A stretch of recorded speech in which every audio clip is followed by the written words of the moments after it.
Olá, meu nome é Mariana e hoje eu vim falar um pouquinho sobre o tema do meu projeto, que é Perspectivas do Estupro. Bom, para começar a falar sobre isso, primeiramente a gente tem que ver uns conceitos básicos, como por exemplo, o que realmente é o estupro. Bom, eu tô aqui e conforme o Código Penal, o estupro é o ato de constranger alguém, mediante a violência ou grave ameaça, a ter conjunção carnal ou a praticar ou permitir com que ele se pratique outro ato libidinoso. Outro termo também que a gente pode definir aqui é o assédio sexual. Assédio sexual é crime, estupro também é crime, mas são termos diferentes e não devem ser confundidos, né? Muitas vezes as pessoas confundem. Mediante esses termos, a gente vai ter um terceiro criado socialmente, que é a cultura do estupro. A cultura do estupro nada mais é do que um conjunto de crenças que normalizam, justificam, minimizam o assédio sexual e o estupro. Isso inclui culpar a vítima, desculpar o agressor, tratar de forma comum ou normal, ou você insinuar alguém a fazer isso, tratar como se fosse algo do nosso dia a dia e que acontece sempre. Bom, normalizar, né? E dar como justificativa a masculinidade agressiva. Esse termo veio muito do patriarcado, né? Da colonização, que sempre trouxe aquela imagem machista de dominação masculina e submissão feminina, até hoje em muitos aspectos da sociedade, não só brasileira, como mundial. Outro fator que também ajuda muito a espalhar esse termo e trazer pessoas que acreditem nisso são a mídia e as representações culturais, que é aquela objetificação, hipersexualização, estereótipos e mensagens que normalizam esse tipo de ato, que é crime, principalmente atos de mídia, onde são divulgadas ideias de que é algo normal ou que não é tão grave ou que não pode ter consequências. Muitas vezes a mídia acaba ajudando muito nesse fator, principalmente com fake news e sensacionalismo. Uma terceira coisa que influencia muito na cultura do estupro é a impunidade e falhas no sistema jurídico, que é basicamente culpar a vítima ou dar uma pena muito pequena para o agressor. Muitas vezes dá uma mensagem de que eles toleram a agressão sexual, ou até mesmo julgar como mentirosa a vítima. E assim, é uma responsabilidade, né, de todo o sistema jurídico, que não precisa ir muito longe para a gente perceber que existe e existe muito, principalmente no Brasil. Um exemplo de lei contra isso é a Lei Maria da Penha, uma lei muito conhecida. Caso você tenha dúvida, pesquisa um pouquinho, é muito bom saber, principalmente as mulheres aí e os homens. Outra coisa que a gente também pode observar é como a desigualdade social afeta nisso, que, por exemplo, são aquelas crianças e adolescentes menores de idade que vendem seus corpos por dinheiro e elas vendem e pessoas, homens, compram. E muitas vezes elas não têm escolha, mas isso também se encaixa como estupro, pois é um menor de idade, né, que estamos falando, que muitas vezes recorre a essa opção por não ter dinheiro para viver. E não, comprando o corpo dessa criança, você não vai estar ajudando ela. Você tem muitas maneiras de você ajudar ela, mas comprando o corpo dela, não. A culpabilização da vítima também é vista todos os dias, infelizmente, que é culpar a vítima ao invés do agressor, como ela poderia ter se protegido. Ela pediu por isso, a roupa que ela estava usando. Muitas vezes são vistos esses fatores muito presentes em pessoas que não entendem sobre o que estão falando e perpetuam a noção de que as vítimas são responsáveis pela violência que sofrem, quando na verdade elas são vítimas, né? Interpretações teológicas fundamentalistas que podem promover a ideia de que as mulheres devem ser submissas aos homens, justificando o controle coercitivo sobre o corpo feminino e encobrindo casos de violência sexual, como por exemplo casos que a gente vê hoje dentro de igrejas, que muitas vezes são encobertos para cuidar da reputação da pessoa que trabalha ali, né? E essas interpretações teológicas já puxam para a cultura do silenciamento, que é quando a vítima precisa ficar calada porque ela tem que proteger a reputação do seu agressor, ou porque ela vai ser vista como uma pessoa suja e como uma pessoa não apta mais a viver em sociedade. Pode ser uma maneira forte de falar, mas acontece. O desencorajamento da denúncia também é crime. Se você viu e não denunciou, também é crime. Você está sendo cúmplice daquilo. Então, se você viu algo, denuncie. Sobre a cultura do silenciamento, a gente pode até puxar um pouco lá para trás, que era quando, se a mulher era violentada, ela devia ficar em silêncio e deveria se casar com o seu próprio agressor, para que não sujasse a imagem dela, né, de virgem, e como se ela tivesse perdido a virgindade com o marido. Então, muitas vezes as famílias só aconselhavam que ela se casasse para que a reputação da família fosse salva. E no fim, a mulher poderia viver sofrendo dessa violência a vida inteira. Acho que assim a gente já pode puxar um pouco para a parte da mitologia, da cultura e da história, que eu gostaria de trazer um pouquinho de cada. E ressaltar que romances consensuais são contos modernos. Mas a romantização da violência sexual, do estupro, é muito, muito antiga. Acontece há muito tempo, não é algo atual. O primeiro exemplo que eu trouxe sobre isso vem da Bíblia, do livro de Samuel, que é o estupro de Tamar, quando o irmão dela, Amnon, a estupra.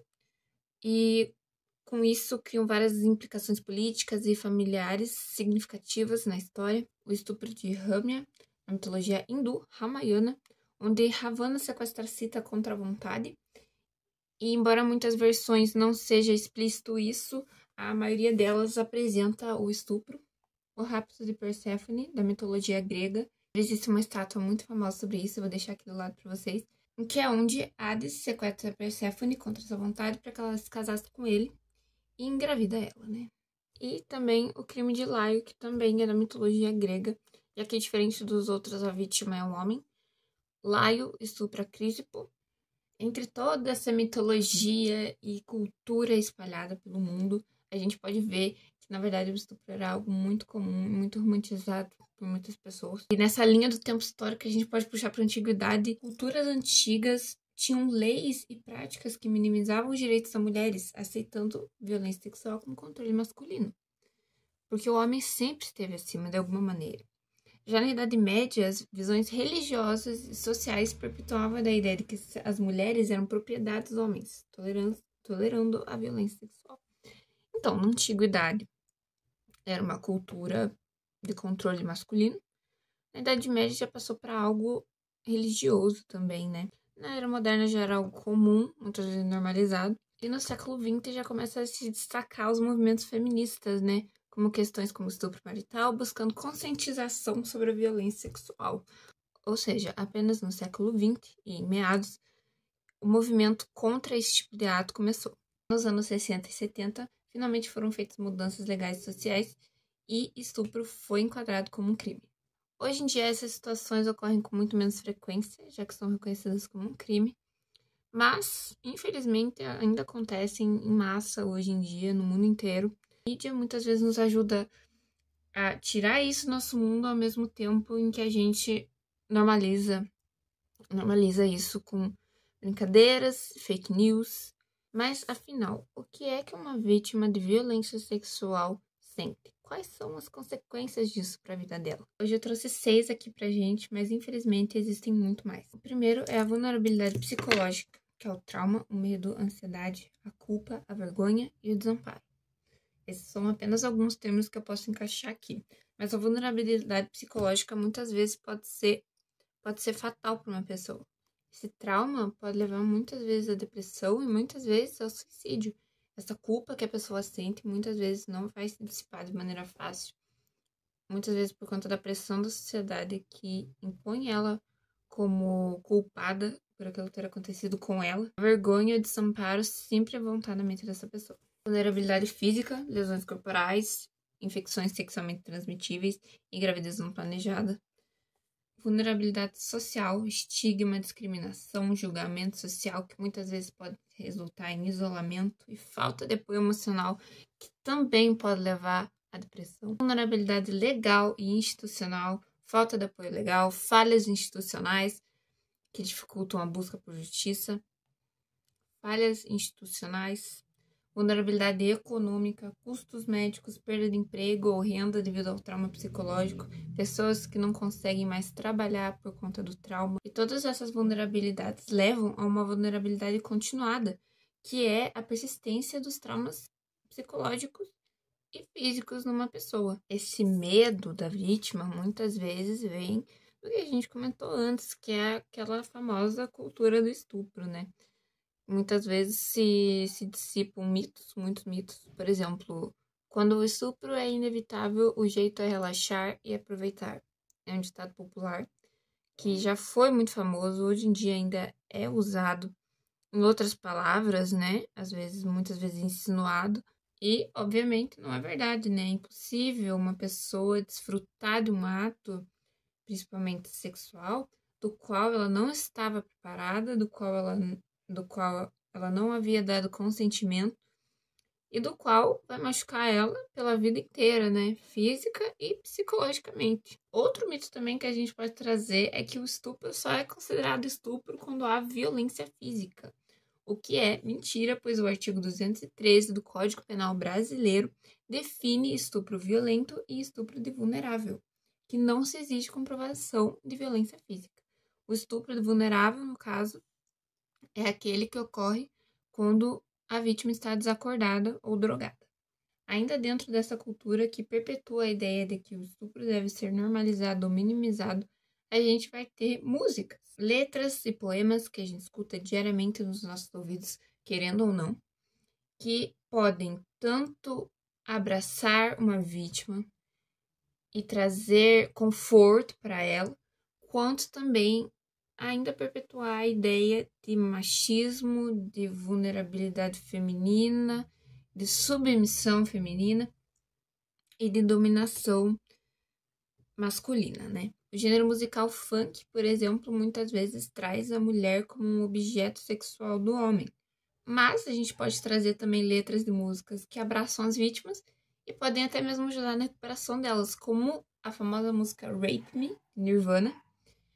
E, inclusive, o Kurt Cobain, que é o vocalista dessa banda, disse o seguinte: o estupro é um dos crimes mais terríveis da Terra. O problema dos grupos que lidam com o estupro é que eles tentam ensinar as mulheres como se defenderem, enquanto que precisa ser feito é ensinar os homens a não estuprar.